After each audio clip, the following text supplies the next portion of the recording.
Hello and welcome to Football Night in New York, a living room edition. I'm Jeane Coakley alongside Eamon Mcananey, Jonas Schwartz, and Ralph Vacchiano. And guys, with the virtual off seasons wrapping up, the focus now shifts to training camp and the regular season. And the NFL intends to start the regular season on time. With that, there's been several reports that there's been discussions between the league and Players Association that they want to reduce the preseason games from 4 to 2.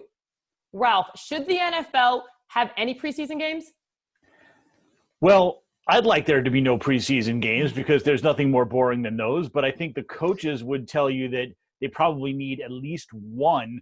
Over the last few years, though, their importance has gotten smaller and smaller because coaches prefer the controlled scrimmages that they have against other teams. They feel like they can get a lot of the same work done there. You see almost nobody in terms of starters and actual NFL players playing in the final preseason game. It's limited time in the first. What the coaches use it for more than anything else is to evaluate the so-called bottom of the roster players. They can get a full evaluation on them for that they can't get in practice. So they like it for that.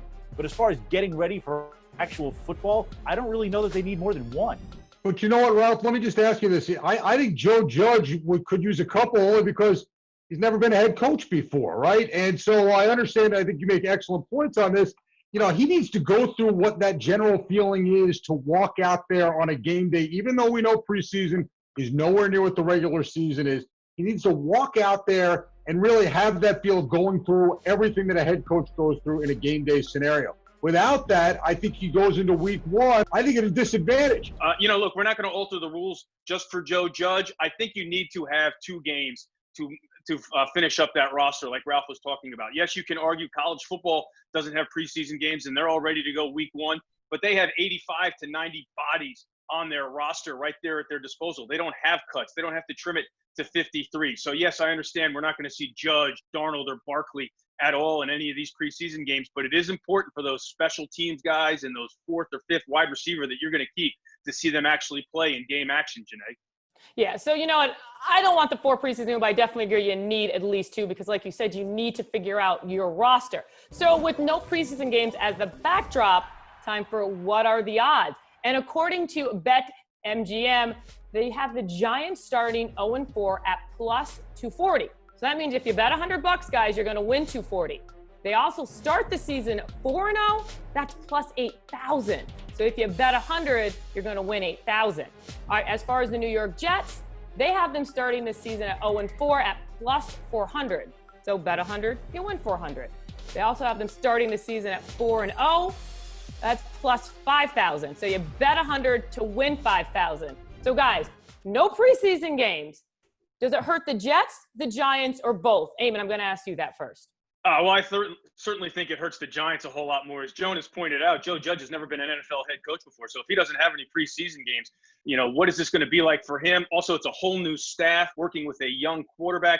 And the schedule's pretty tough. Not as tough as the Jets. We'll get into that. But the Jets are more comfortable with their first week opponent in Buffalo than the Giants are with the Steelers. I think the Jets have a tougher first 4 games overall, not by a whole lot, but a tougher first 4 games overall than the Giants. But I just think the inexperience factor for Joe Judge being a head coach and not knowing his roster at all, if there's no preseason, it's going to hurt the Giants a whole lot more than the Jets. I think it hurts the Giants more. I made the point about Joe Judge, and everything that Eamon just said is exactly true. It's also the way that schedule lays out for the Giants. Look at how this guy is being thrown into the fire. And listen, I think he can handle it. I think he's going to prove to everybody he can handle it. I think Daniel Jones is going to be the real deal.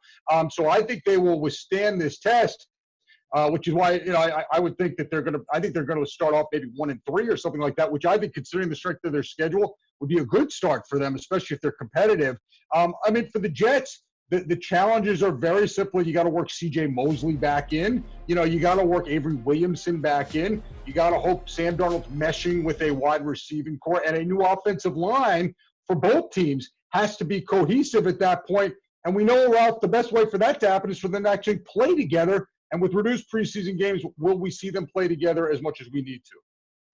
Right. Certainly you would want them to build some chemistry. But for the Jets, the big advantage is it's basically the same team, except for the offensive line, which is completely rebuilt.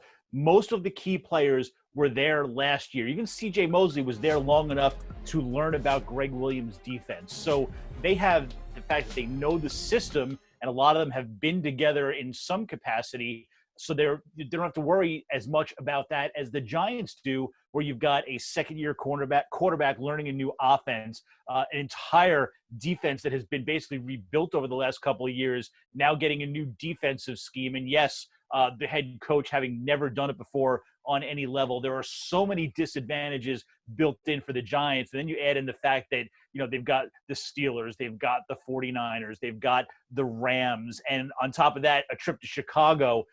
It's a terrible schedule for them at the start in a good year. But the fact that they have so many things working against them right now, that 0-4 bet is not a bad one to make.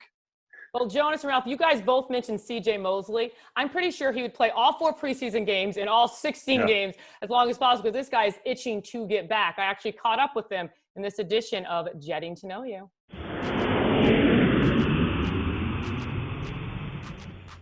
CJ, are you ready? I'm ready. Okay, I have to ask, your favorite quarantine activity, and it can't be working out? Video games all day. Any particular video game? 2K and Call of Duty Warzone. All right, if you could star in any movie, what movie are you going to star in? First thing that popped in my head was Friday Night Lights. I'm sure I can think of something better, but that's the first thing that popped in my head. I was thinking Black Panther, maybe Avengers. Yeah, you know what? My son's a superhero. So, yeah, I like that. All right, your 10-year class reunion. You said you missed it, so I'm going to take you back to high school. What was your favorite subject in high school? My favorite subject was math, and that quickly changed once I got to college. All right, we're going to stay in high school. I heard you're a pretty good basketball player in high school, averaged 17 points a game. So I have to ask, you a Michael Jordan guy or LeBron James guy? GOAT-wise, Michael Jordan. Favorite player, Kobe Bryant.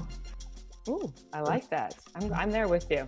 All right, if you could be anyone for a day, who are you choosing? This might sound bad, but I'm just speaking strictly on music. It's real cool, but he's a laid-back guy. It's very cool. He got the great laugh. I always loved his music. It's one of my favorite artists when I was in college. So it's definitely cool to be him. I was gonna say, I think for one day that'd be pretty cool. Yeah. All right, my final question: you could only eat one food for the rest of your life. What are you picking? I'm keeping it southern. I'm going with crawfish. There's different ways to do it. You can add your own ingredients.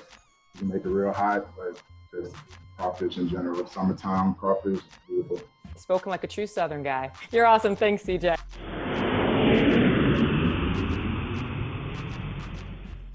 And Eamon, you looking all comfy at that beach house. You must be eating a lot of crawfish. Janae, crawfish isn't my thing. I'm keeping it simple with crab cake and shrimp. When it comes to seafood, I need it easy. As a New Yorker, I can't deal with lobster and crawfish, so I go shrimp and crab cake, Jonas. I don't know if I've ever had crawfish. It sounds good. Peter Luger's, every day my life will be short. I'll be dead in 2 weeks from the cholesterol.